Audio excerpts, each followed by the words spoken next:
साईबाबांचे अद्भुत जीवन आणि शिकवण. अध्याय 18 आणि 19. हेमाडपंतांना कसे स्वीकारले आणि आशीर्वाद लाभले. श्री साठे आणि सौ देशमुखांच्या गोष्टी. आशादायी प्रेरणादायी देवाचे विचार सफल. उपदेशात विविधता. निंदा आणि श्रमाचा मोबदला यांची शिकवण. मागच्या 2 अध्यायात हेमाडपंतांनी श्रीमंत महत्वाकांक्षी सद्गृहस्थाला लवकर ब्रह्मज्ञान कसे हवे होते आणि बाबा त्याच्याशी कसे वागले ते पाहिले.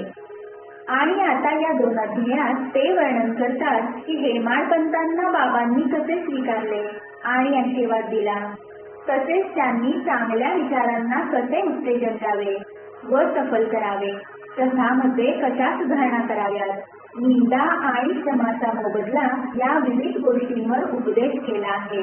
प्रारंभी सद्गुरू हा आपल्या शिष्याची प्रथम योग्यता पाहतो हे सर्वांना माहितीच आहे आणि त्यानंतर त्याला योग्य मार्गदर्शन करतो. मनाची अस्वस्थता कमी झाल्याशिवाय आपल्याला आत्मसाक्षात्काराच्या ध्येयापर्यंत पोहोचता येत नाही. या संदर्भात काही म्हणतात, सद्गुरू जे शिकवतात किंवा मार्गदर्शन करतात ते उघड कोणालाही सांगता येत नाही. त्यांना असे वाटते की त्या सूचना सर्वांना सांगितल्या तर निरुपयोगी होतात. हा विचार बरोबर नाही. सद्गुरू हा मान्सूनच्या ढगासारखा आहे. तो विपुलतेने पडतो. म्हणजे सद्गुरूंची अमृतासारखी रसाळ शिकवण तो सर्वत्र विखुरतो.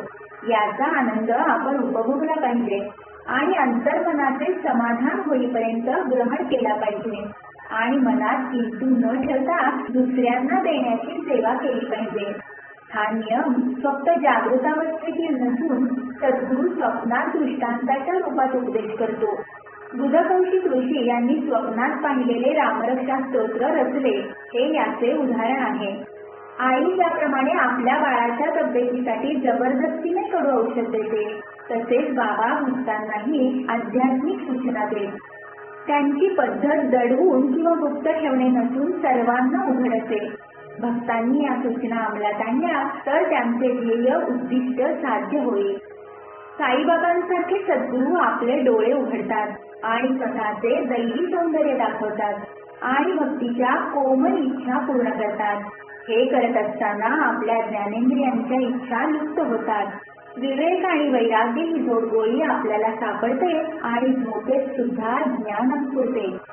जेव्हा आपण संतांच्या सहवासात येऊ आणि त्यांची सेवा करू तेव्हा आपल्याला त्यांचे प्रेम मिळते.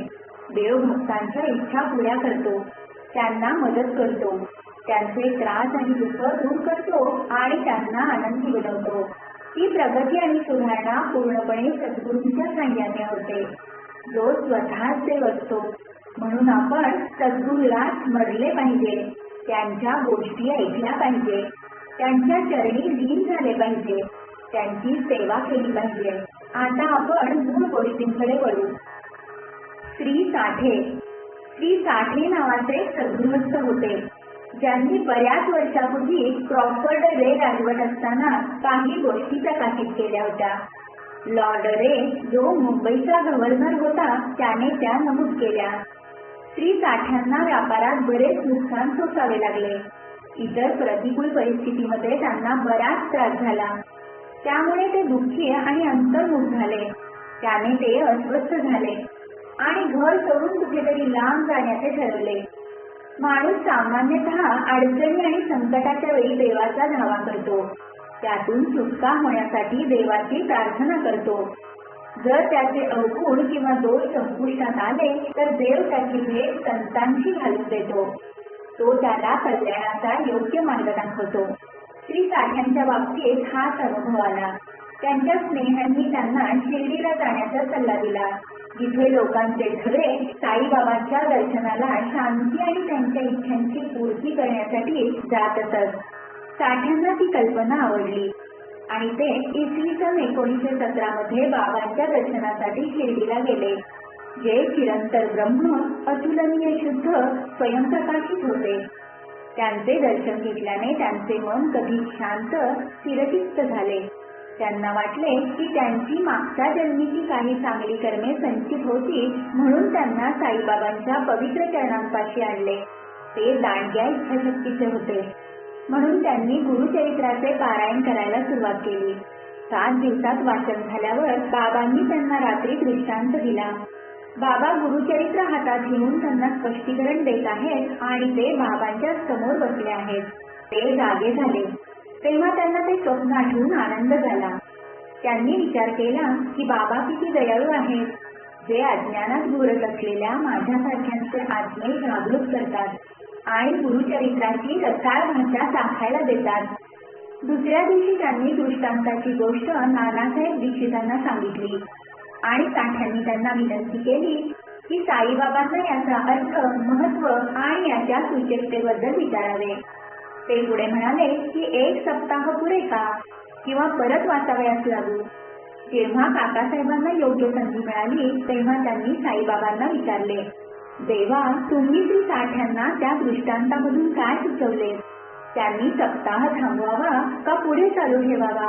ते एक साधे भक्त आहेत, त्यांच्या इच्छा पुऱ्या व्हावयाच पाहिजेत. मग बाबा म्हणाले, त्यांनी त्या पुस्तकाचा अजून 1 सप्ताह केला पाहिजे. जर ते त्यांनी मनापासून वाचले तर त्यांना त्याचा फायदा होईल. देव त्यांच्यावर खुश होईल आणि त्यांची या सांसारिक बंधनातून सुटका करेल. या प्रसंगी हेमाडपंत तेथे हजर होते. ते बाबांची पाद्यपूजा करत होते. जेव्हा त्यांनी बाबांचे हे शब्द ऐकले तेव्हा त्यांच्या मनात विचार आला, काय बघा, श्री साठे यांनी एकदा पुस्तक वाचले तर त्यांना बक्षीस मिळाले आणि मी 40 वर्षे वाचतो आहे, पण काही उपयोग नाही. त्यांचा 7 दिवसांचा मुक्काम फलदायी, पण 1910 ते 1917 या 7 वर्षांचा काहीच उपयोग नाही. मी चातक पक्षासारखी वाट बघत आहे की केव्हा बाबांचे दयाळू शब्द माझ्यावर अमृतासारखे बरसतील आणि मला सूचनांचा आशीर्वाद मिळेल. जसे हे विचार त्यांच्या मनात आले तेव्हाच बाबांना ते कळले. भक्तांचा हा अनुभव आहे की बाबा भक्तांचे विचार लगेच समजून जात आणि ते वाईट विचार लगेच दाबून टाकत आणि चांगल्या विचारांना प्रोत्साहन देत. हेमाडपंतांचे मन वाचून बाबांनी त्यांना एकदम उठायला सांगितले व श्यामकडे जाऊन 15 रुपये दक्षिणा आणण्यास सांगितली आणि त्याच्या इथे थोडा वेळ बसून गप्पा मारून मग परत ये असे सांगितले. जणू दयेची पहाट झाली आणि त्यांनी हे फरमान काढले आणि कोण बरे त्यांची अवज्ञा करेल. हेमाडपंतांनी मशिदीतून काढता पाय घेतला आणि ते श्यामच्या घरी आले. त्याने नुकतीच आंघोळ केली होती आणि तो धोतर नेसत होता. त्याने पुढे येत हेमाडपंतांना विचारले, तुम्ही येथे कसे काय आता? मशिदीतून आलात वाटते. तुम्ही अस्वस्थ आणि दुःखी का वाटत आहात? बसा आणि थोडा वेळ विश्रांती घ्या. मी माझी पूजा करून येतो. तोपर्यंत तुम्ही पान सुपारी खा. नंतर आपण मजेत गप्पा मारू. हे म्हटल्यावर श्याम गेला आणि हेमाडपंत एकटेच वरांड्यात बसले. त्यांनी खिडकीत नाथ भागवत हे संत एकनाथ यांचे मराठी पुस्तक पाहिले. नाथ भागवत हे संत एकनाथ यांचे संस्कृत मध्ये 11व्या स्तंभावरील भाष्य आहे. बाबांच्या सांगण्यावरून बापूसाहेब जोग, काकासाहेब दीक्षित हे भगवद्गीता रोज वाचत. जिची भावार्थ दीपिका, ज्ञानेश्वरी आणि नाथ भागवत आणि काही इतर म्हणजेच भावार्थ रामायण अशी मराठी भाषा आहेत. जेव्हा भक्त बाबांकडे येत आणि काही प्रश्न विचारत तेव्हा ते त्यांना अंशतः उत्तरे देत आणि त्यांना वरील लिहिलेली पुस्तके वाचावयास सांगत. ते भागवत धर्माचे विवेचक ग्रंथ आहेत. जेव्हा पुस्तकात आणि वाचत तेव्हा त्यांना त्यांच्या प्रश्नाची पूर्ण व समाधानकारक उत्तरे मिळत. हेमाडपंत ही रोज नाथ भागवताचा काही भाग वाचत असत. त्या दिवशी इतर भक्तांच्या बरोबर मशिदीत जावे लागल्याने त्यांचे वाचन अपूर्ण राहिले होते. जेव्हा त्यांनी श्यामच्या खिडकीतून ते पुस्तक घेतले आणि सहज उघडले, त्यांना आश्चर्याचा धक्का बसला. जो भाग वाचायचा राहिला होता तेच पान उघडले गेले. त्यांना वाटले की बाबांनी त्यांना श्यामच्या घरी तो अपूर्ण भागच वाचायला पाठवले आहे, म्हणून त्यांनी तो अपूर्ण भाग वाचून पूर्ण केला. जसे त्यांचे वाचन पूर्ण झाले तेव्हा श्यामही त्याची पूजा आटून बाहेर आला. त्यांच्यामध्ये जो संवाद झाला तो खाली दिला आहे. हेमाडपंत, मी बाबांचा निरोप घेऊन आलो आहे की श्यामकडून 15 रुपये दक्षिणा घेऊन ये आणि थोडा वेळ तुझ्याशी गप्पा गोष्टी करून मशिदीत परत येण्यास त्यांनी सांगितले आहे. श्याम, माझ्याकडे त्यांना देण्यासाठी पैसे नाहीत. हे 15 नमस्कार त्याऐवजी दक्षिणा म्हणून बाबांना द्या. हेमाडपंत: ठीक आहे, तुझे नमस्कार स्वीकारले जातील. आता आपण जरा गप्पा गोष्टी करू. मला बाबांच्या गोष्टी आणि लीला सांगा, म्हणजे माझी पापे नाश पावतील. श्याम: मग थोडा वेळ बसा. या देवाच्या लीला अजब आहेत. तुम्हाला काही माहिती आहे? मी गावाकडचा खेडवळ आणि तुम्ही शहरातली जाणकार माणसे. तुम्ही आल्यापासून पाहत आहात लीला. मी कशाला तुम्हाला सांगू? बरे, हे विड्याचे पान सुपारी चुना घ्या आणि पान भजवा. तोपर्यंत मी कपडे बदलून बाहेर येतो. थोड्या मिनिटातच श्याम बाहेर आला आणि हेमाडपंतांच्या बरोबर गप्पा मारू लागला. तो म्हणाला, या देवाच्या लीला गहन आहेत, त्याला अंत नाही. त्या कोण बरे बघू शकतो? ते त्या लीलांबरोबर जणू खेळतात, तरी पण त्यांचा त्यांच्यावर काहीही परिणाम होत नाही. आम्हा खेडवळ माणसांना काय माहिती? बाबा स्वतःच का सांगत नाही? माझ्यासारख्या वेड्याकडे का बरे तुमच्यासारख्या शिकलेल्या माणसाला पाठवले? त्या समजण्याच्या पलीकडच्या आहेत. मला वाटते त्या मानवी नव्हे. ही प्रस्तावना झाल्यावर त्याने पुढे सांगायला सुरुवात केली. मला एक गोष्ट आठवते, ज्याचा संबंध तुमच्याशी लावता येईल. मला व्यक्तिशः माहिती आहे. भक्त जितका खंबीर आणि ठाम निर्धारपूर्वक बाबांचा त्याच्यावर ताबडतोब प्रतिसाद असतो. कधी कधी बाबा भक्तांची परीक्षा घेतात आणि मग त्याला उपदेश देतात. जसे त्यांनी उपदेश हा शब्द ऐकला, वीज चमकावी तसा त्यांच्या डोक्यात प्रकाश पडला व त्यांना आठवले श्री साठेंचे गुरुचरित्र वाचन आणि म्हणूनच बाबांनी त्यांना श्यामकडे त्यांच्या अस्थिर मनाला शांती मिळवण्यासाठी पाठवले. हेमाडपंतांनी त्यांच्या भावनांकडे दुर्लक्ष केले आणि ते श्यामची गोष्ट ऐकू लागले.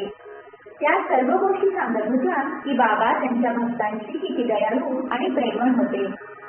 हेमाडपंतांना ते ऐकून आनंद होत होता. मग श्यामने खालील गोष्ट सांगितली. सौ राधाबाई देशमुख. एक राधाबाई नावाची म्हातारी होती. ती खाशाबा देशमुखाची आई होती.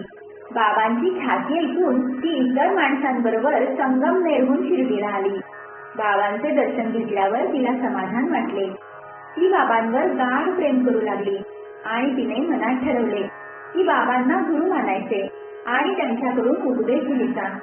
जोपर्यंत बाबा आपल्याला स्वीकारून उपदेश किंवा मंत्र देत नाहीत तोपर्यंत आमरण उपास करायचा.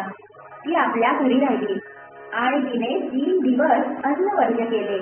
मी या म्हाताऱ्या बाईच्या कसोटीला घाबरून गेलो आणि बाबा व ती बाई यांचा मध्यस्थ बनलो आणि बाबांना म्हणालो, देवा, हे काय बरे सुरू केले तुम्ही? तुम्ही येथे इतकी माणसे खेचून आणता. तुम्हाला माहिती आहे ती म्हातारी बाई किती हट्टी आहे आणि तुमच्यावर अवलंबून आहे. तुम्ही तिचा स्वीकार करून तिला मार्ग दाखवत नाही तोपर्यंत तिने आमरण उपवास करायचा वड केला आहे. तुम्ही तिचा स्वीकार करून तिला मार्ग दाखवा. जर काही चुकीचे झाले तर लोक तुम्हाला दोषी समजतील. ते म्हणतील, बाबांनी तिला सूचना दिल्या नाहीत आणि त्यांचा परिणाम म्हणजे त्या बाईने मृत्यूला जवळ केले. तिच्यावर दया करा, तिला आशीर्वाद द्या, तिला मार्गदर्शन करा. तिचा निग्रह पाहून बाबांनी तिला बोलावणे पाठवले आणि तिला संबोधन करून तिचे मन कसे वळवले ते पुढे दिले आहे. आई, तू स्वतःची त्रास करून का घेतेस? तू माझी आई आहेस आणि मी तुझे गुरु. माझ्यावर दया कर. मी काय बोलतो हे आई. मी तुला माझी गोष्ट सांगतो. तू ती जर मन लावून ऐकलीस तर तुझे भले होईल. माझे गुरु होते. ते मोठे संत होते आणि दयाळू होते. मी त्यांची खूप दिवस सेवा केली, तरी पण त्यांनी मला काही मंत्र सांगितला नाही. मी ठरवले होते की त्यांना कधी सोडून जावयाचे नाही. त्यांच्या जवळ राहावयाचे व त्यांची सेवा करावयाची. कुठल्याही परिस्थितीत त्यांच्याकडून सूचना मिळवायच्या. त्यांची वागण्याची एक पद्धत होती. त्यांनी प्रथम माझे डोक्याचे मुंडन केले आणि मला 2 पैसे दक्षिणा मागितली. ही दक्षिणा मी लगेच देऊ केली. तू म्हणशील माझे गुरु परिपूर्ण होते, मग त्यांनी माझ्याकडे पैसे कसे मागितले आणि मग मी त्याला निरीक्षक कसे करू? त्याचे उत्तर हे आहे की ते पैशाची कधी पर्वा करत नसत. मग त्यांना काय हवे असेल? त्यांचे 2 पैसे म्हणजे भक्कम श्रद्धा आणि संयम किंवा जिद्द. मी त्यांना दोन्ही गोष्टी दिल्या आणि ते आनंदित झाले. मी माझ्या गुरूंचा 12 वर्षे आश्रय घेतला. त्यांनी माझा सांभाळ केला. अन्नाची आणि कपड्याची कमतरता नव्हती. ते प्रेमळ होते, जणू प्रेमाचा अवतार होते. मी कसे वर्णन करू? ते माझ्यावर सर्वात जास्त प्रेम करीत. असे गुरु फार कमी असतात. मी जेव्हा त्यांच्याकडे पाहिल तेव्हा असे वाटेल की ते गहन चिंतनात आहेत. आम्हा दोघांना परमानंद होत असे. दोघे रात्रंदिवस अत्यानंदात डुबलेले असू. मी तहानभूक विसरून त्यांच्याकडे टक लावून पाहिल. त्यांच्याशिवाय मी अस्वस्थ होत असे.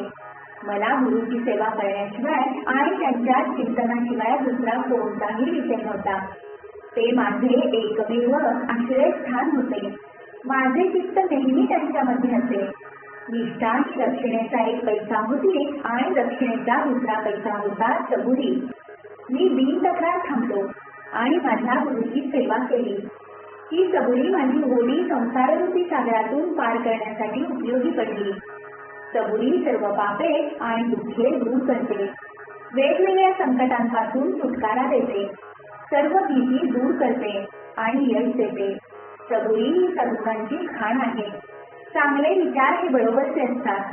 श्रद्धा आणि सबुरी या दोघी जुळ्या बहिणी आहेत, ज्या एकमेकांवर गाढ प्रेम करतात. गुरूंनी माझ्याकडून दुसऱ्या कुठल्याही गोष्टीची अपेक्षा केली नाही. त्यांनी माझ्याकडे कधी दुर्लक्ष केले नाही. सतत माझे रक्षण केले. मी त्यांच्यासोबत राहत असे आणि कधी त्यांच्यापासून दूर असे, पण तरी त्यांच्या गैरहजेरीत प्रेमाचा कधी विसर पडला नाही. जशी कासवी जरी पिल्ले आईच्या जवळ असतील किंवा दुसऱ्या तीरावर असतील तरी तिच्या प्रेमाच्या कटाक्षाने त्यांना सांभाळते आणि आपल्या पिलांना खाऊ घालते, तसे ते नेहमी त्यांच्या नजरेने माझे रक्षण करीत. आई, माझ्या गुरुने कधी मला मंत्र शिकवले नाही, मग मी तुझ्या कानात कसे मंत्र फुंकू? फक्त लक्षात ठेव, गुरु हा कासव आहे. त्यांच्या प्रेमभरे कटाक्षाने आनंद मिळतो. मंत्र आणि उपदेश कोणाकडून घेऊ नकोस. तुझ्या विचार आणि कृतींमध्ये एकमेव ध्येय ठेव आणि तुला खात्रीने परमार्थ भेटेल. माझ्याकडे मनापासून पहा आणि मी त्या उलट तुझ्याकडे पाहतो. या मशिदीत बसून मी खरे बोलतो, काही नाही पण सत्य. कुठली साधना नाही किंवा 6 शास्त्रांच्या नैपुण्याची आवश्यकता नाही. गुरूंवर श्रद्धा आणि विश्वास ठेव. गुरु हा एकमेव नट किंवा कारक आहे. तो पुण्यशील आहे. ज्याला गुरुचा मोठेपणा कळला आहे तो गुरुला ब्रह्मा विष्णू महेश म्हणजे त्रिमूर्ती यांचे अवतार मानतो. अशा प्रकारे तिला शिकवल्यावर त्या म्हाताऱ्या बाईने बाबांना वाकून नमस्कार केला आणि उपवास सोडला. ही गोष्ट काळजीपूर्वक आणि लक्ष देऊन ऐकल्यावर त्याचे महत्व आणि त्याची इष्टता पटल्यावर हेमाडपंत आश्चर्याने प्रसन्न झाले. बाबांची ही अजब लीला पाहून ते नखशिकांत रोमांचित झाले. त्यांचा आनंद गगनात मावत नव्हता. त्यांचा गळा दाटून आला.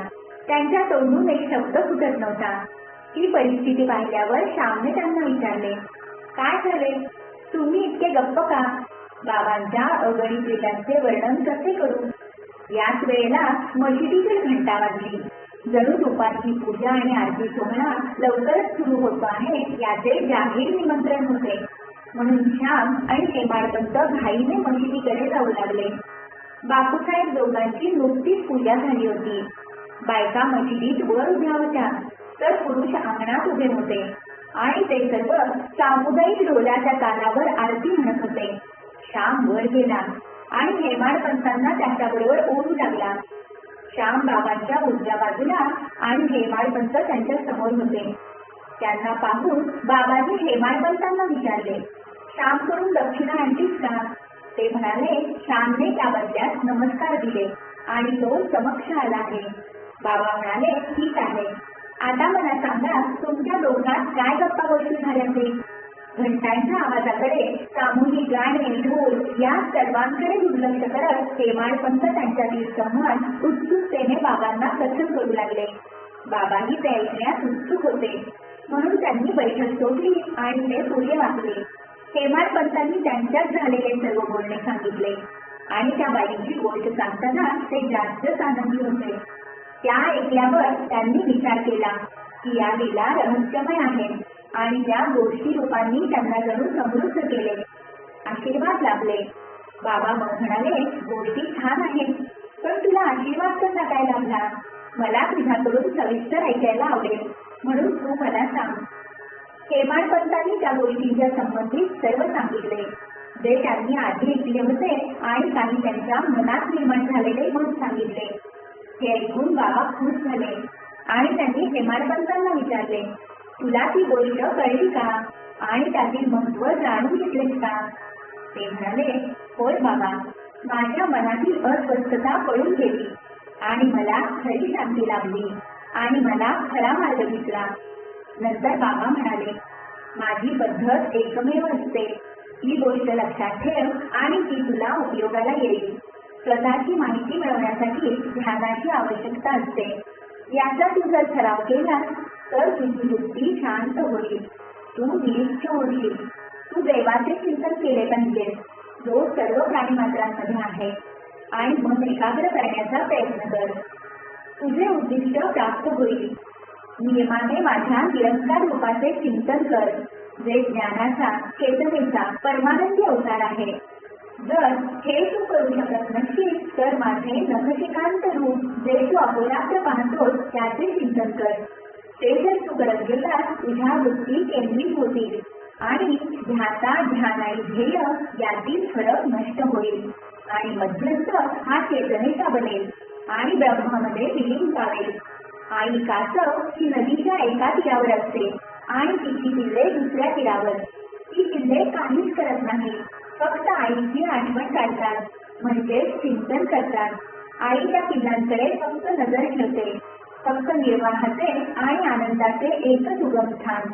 गुरु आणि शिष्यामध्ये तेच नाते असते. जेव्हा बाबांनी हे शब्द काढले तेव्हा सामूहिक आरती संपली आणि सर्व एकत्रित म्हणाले, सद्गुरु साई महाराज की जय, सद्गुरु श्री साई महाराज की जय. ज्यात खरी चेतना, ज्ञान आणि परमानंद आहे. प्रिय वाचक हो, आपण मशिदीमध्ये जनसमुदायात आहोत आणि त्यांच्यात सहभागी होऊन साईंचा जय जयकार करू. आरती संपल्यावर प्रसाद वाटण्याचा सोहळा झाला. बापूसाहेब जोग नेहमीप्रमाणे पुढे आले.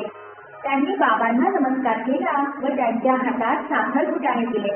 बाबांनी ते सर्व हेमाडपंतांना देऊ केले आणि म्हणाले, ही गोष्ट तुझ्या हृदयाला भिडली असेल तर लक्षात ठेव, तुझी अवस्था या साखरेप्रमाणे होईल. तुझ्या सर्व इच्छा पूर्ण होतील आणि तू सुखी होशील. हेमाडपंतांनी बाबांना वाकून नमस्कार केला व प्रार्थनेच्या रूपाने विनंती केली, माझ्यावर अशीच कृपा असू दे आणि माझे नेहमी रक्षण करा. बाबांनी त्यांना उत्तर दिले, ही एक गोष्ट लक्षात ठेव व त्यावर चिंतन कर आणि तुझ्या बुद्धीत आत्मसात कर. नंतर तू नेहमी देवाचे स्मरण करशील आणि त्याचे चिंतन करशील, जो तुला स्वतःहून प्रकट होईल.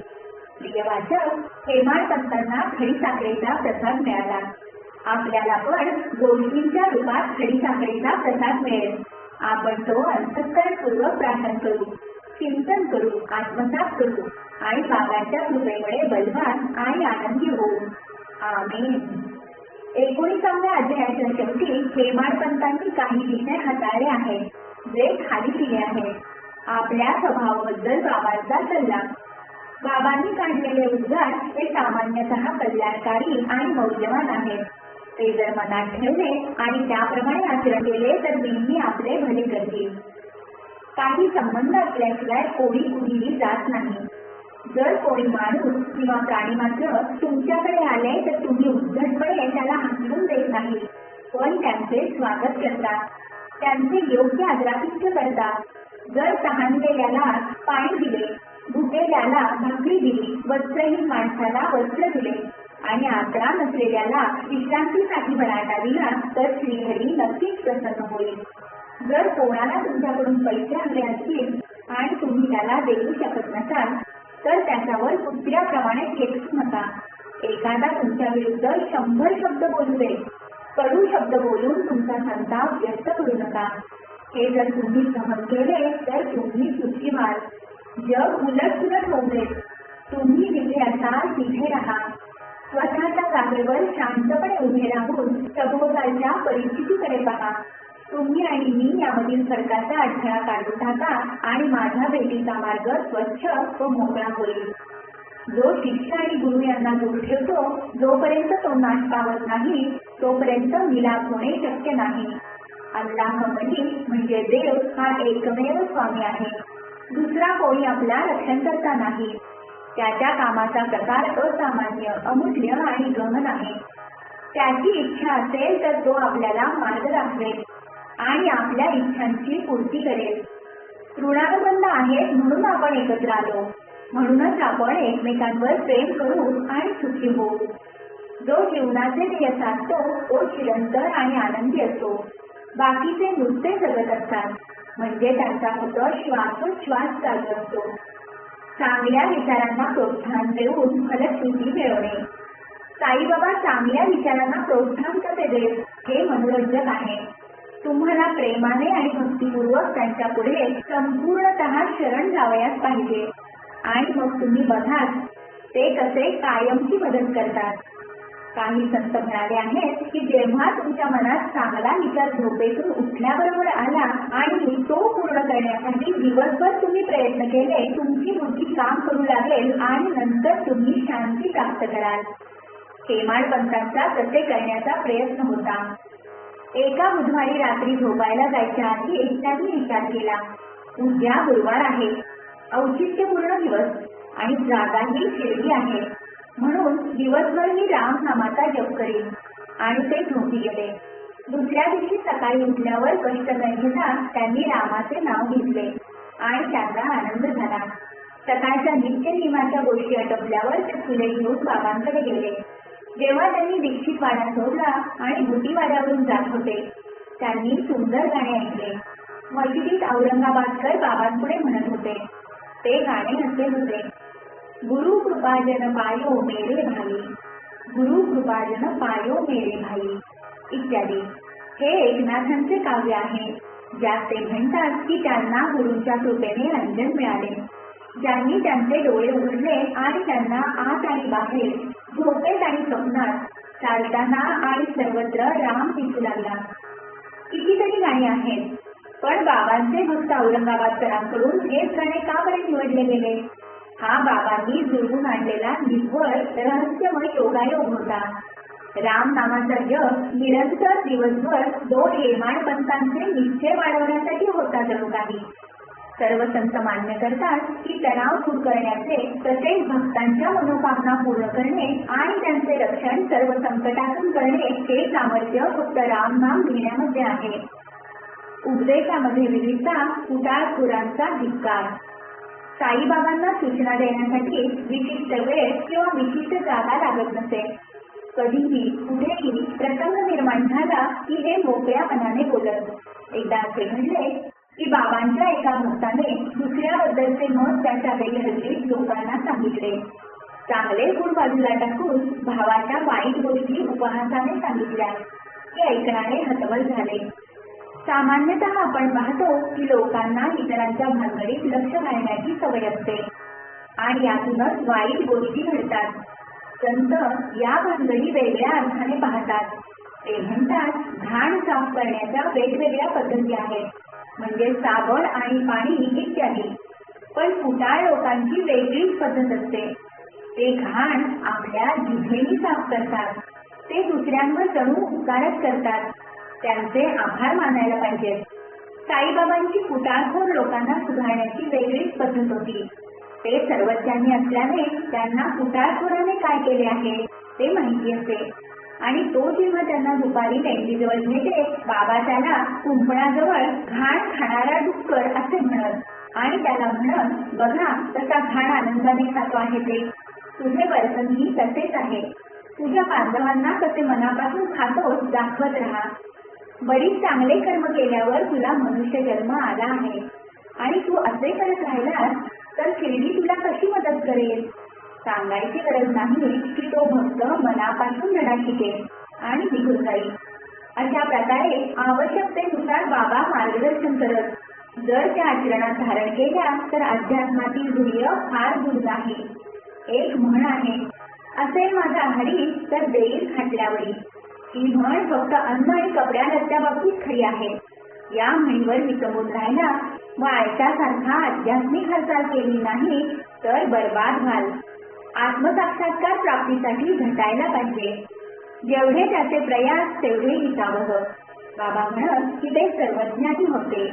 जमीन, हवा, जग, प्रकाश आणि स्वर्ग हे पार करू शकत होते. म्हणजे एके ठिकाणी नसत. जे चुकीचा विचार करतात की ते शरीराने 3 आणि अर्धा फूट लांब होते ही गैरसमजूत दूर करण्यासाठी त्यांनी अवतारी रूप घेतले. जर कोणी भक्त त्यांचे अहोरात्र चिंतन करेल त्यांना शरण येईल तो त्यांच्याबरोबर एकरूप झाल्याचा अनुभव घेईल. जसा साखरेचा गोडवा, समुद्राच्या लाटा, डोळे आणि दृष्टी. ज्याला जन्म आणि मरणाचे चक्र संपवायचे आहे आणि पुण्यवान आयुष्य जगायचे आहे त्याने शांत व स्थिरचित्त झाले पाहिजे. त्याने कोणाचे मन दुखावले जाईल असे कोणाशी कर्कशपणे बोलता कामा नये. त्याने सतत चांगल्या कृती केल्या पाहिजेत. कर्तव्ये पुरी केली पाहिजेत आणि हृदय आणि आत्म्याने त्यांच्यापाशी शरण जावयास पाहिजे. मग त्याला कशाची भीती वाटणार नाही. जो त्यांच्यावर पूर्ण विश्वास ठेवतो, त्यांच्या लीला ऐकतो आणि कुठलाच विचार करत नाही त्याला नक्कीच आत्मसाक्षात्कार होईल. बाबांनी बऱ्याच जणांना त्यांचे नाव घ्यायला सांगितले. त्यांना शरण जावयास सांगितले. ज्यांना मी कोण आहे ते माहिती करून घ्यायचे होते त्यांना त्यांनी सल्ला दिला. श्रवण म्हणजे अभ्यास आणि मनन म्हणजे ध्यान. काहींना त्यांनी देवाचे नाव घ्यावयास सांगितले. काहींना त्यांच्या लीला ऐकावयास सांगितले. काहींना त्यांच्या चरणांची पूजा करावयास सांगितले. काहींना अध्यात्म रामायण, ज्ञानेश्वरी आणि इतर पवित्र ग्रंथ वाचावयास सांगितले. काहींना त्यांच्या चरणांजवळ बसायला सांगितले. काहींना खंडोबाच्या देवळाकडे पाठवले आणि काहींना उपनिषद आणि गीता अभ्यासायला सांगितले. त्यांच्या सूचनांना काही मर्यादा नव्हत्या. कधी प्रत्यक्ष भेटत, कधी दृष्टांतातून आणि स्वप्नात येत. कोणाला दूध पिण्याचे व्यसन लागले. त्यांच्या स्वप्नात आले आणि त्यांच्या छातीवर बसले आणि त्यांनी जेव्हा त्यांच्याकडून वचन घेतले की दारूला स्पर्श करणार नाही तेव्हा त्याला सोडले. काहींना त्यांनी गुरु ब्रह्माचा मंत्र स्पष्ट केला. काही भक्त जे हठयोगाचा सराव करत होते त्यांना सांगितले शांत बसा आणि वाट पहा. ही म्हणजे सबुरी होय.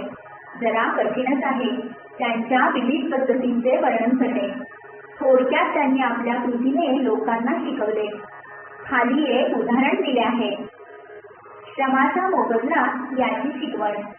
एका दुपारी बाबा राधाकृष्ण माईच्या घराजवळ गेले आणि म्हणाले एक शिडी आणा. शिडी आणली आणि बाबांच्या सांगण्यावरून भिंतीला लावून उभी केली. वामन गोंदकर छतावर चढले. त्यांनी राधाकृष्ण माईच्या घरावरील कौले दूर केली आणि कडेने हात उचलले. बाबांनी काय केले असेल असे तुम्हाला वाटते? राधाकृष्णामाई त्यावेळी मलेरियाच्या तापाने फणफणत होत्या. तो ताप घालवण्यासाठी ते तेथे वरती गेले असतील. खाली उतरल्यावर त्यांनी लगेच शिडी आणणाऱ्या माणसाला 2 रुपये दिले. काहींनी विचारले एवढे का बरे पैसे दिले? ते म्हणाले की कोणीही श्रम फुकट घेऊ नये. कामगाराला त्यांचा योग्य मोबदला सरळ हाताने दिला पाहिजे. कामाचा मोबदला वेळेवर आणि समाधानकारक दिला पाहिजे. हे बाबांचे तत्व जर पाळले तर कामगार चांगले वागतील आणि कामगार आणि त्यांचे मालक या दोघांनाही फायदा होईल आणि मग संप होणार नाही. मालक आणि कामगार यांच्यात वाईट नाते राहणार नाही. श्री साईंना नमस्कार. सर्वांना शांती लाभो.